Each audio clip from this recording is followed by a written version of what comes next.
It is a very important issue and a very topical issue, and it's an issue that comes up regularly. Indeed, my colleagues in the Labour group, Senator John Whelan and myself and many others, had a full private member's motion on this very issue of rural retailing back a number of months ago, Minister, which you took on that occasion.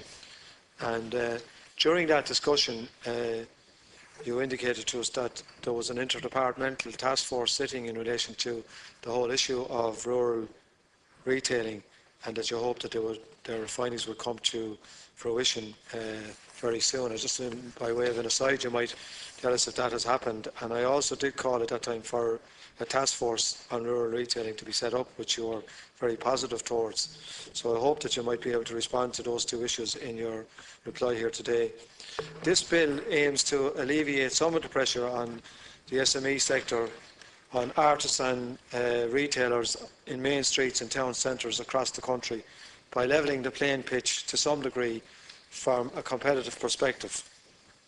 That said, I feel that this bill, unfortunately, as much as all of us, including the mover of the bill, Senator Coughlin, would like us to find some way to redress the imbalance and the misguided planning decisions that have brought us to this situation vis-à-vis out-of-town shopping developments. But the horse has bolted on that issue, and I don't think that it's going to be possible to address that in the fashion that we would like at this point in time. Independent family-owned shops in Ireland employ 90,000 people and contribute 3.5 billion to the national exchequer. 75% of what they sell is produced in Ireland or sold through Irish suppliers. The money people spend in these shops stays in local communities. We need more initiatives like this bill to protect that particular part of the market. I have researched some of this in the lead up to our own retailing motion, and with a view to trying to level the playing pitch between Irish-owned businesses and those multinationals that they are trying to compete with. In my own town of Carrick-on-Suir, for example, there are 24% of all retail units are vacant on the high street. Subventions are needed by government to allow local authorities greater flexibility to pursue policies that promote businesses in town centres, such as areas like pop-up shops and once-off type shopping. Antashka did a recent report on acquiring some funding for this area through the charging of a 50 cents an hour parking fee on all out-of-town shopping spaces across the country. This would amass 16 million a year and could be put back into the very issue that this bill is trying to address. It is also very clear from my research that this bill may meet some obstacles, and I sincerely hope that they won't, but it is clear that I would see a difficulty in relation to retrospectively trying to implement this type of legislation, and I'm sure that the Minister may respond to that. There is no doubt, however, that if the bill is passed, it will see a significant redistribution of profits from cash-rich multinationals back into local communities and local town centres to address the imbalance that's already there.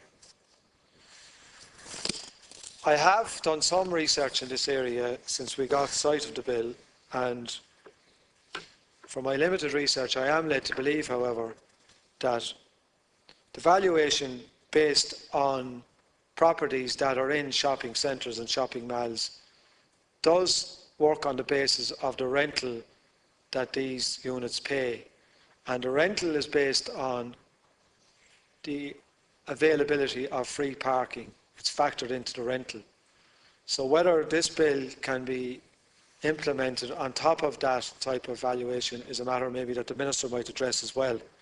I sincerely hope something can be done in this area, but it comes back to what Senator Byrne said already, and I think was alluded to by Senator Morris Cummins, that it all hinges on the Valuations Amendment Bill number 2, which was indeed introduced here in September of 2012. And we need to see when the new evaluation system is implemented and when it's if you like, set across the country to see how that bill will bring a difference between what is being charged to town centre retail shops and out-of-town shopping, multi-storey and multinational type shopping arcades. But we also need to ensure that where greater money, which I'm led to believe will happen as a result of this bill, while greater amounts of money are collected on a pro rata basis from the shopping centres, that money actually is generated and used by the local authorities to provide incentives to give a better opportunity and a better chance to retailers in town centres. So I'm very interested, Minister, here today to hear your response in relation to this piece of legislation, which is very important. And as Senator Coughlin said when he moved the legislation, it is limited, and it's only limited to do a specific thing. It's a very short piece of legislation. If it can be implemented, I think it will be very effective. In saying that, I'm cognizant of, from my research, that there are potential difficulties, and I'd like to know your response to that, Minister.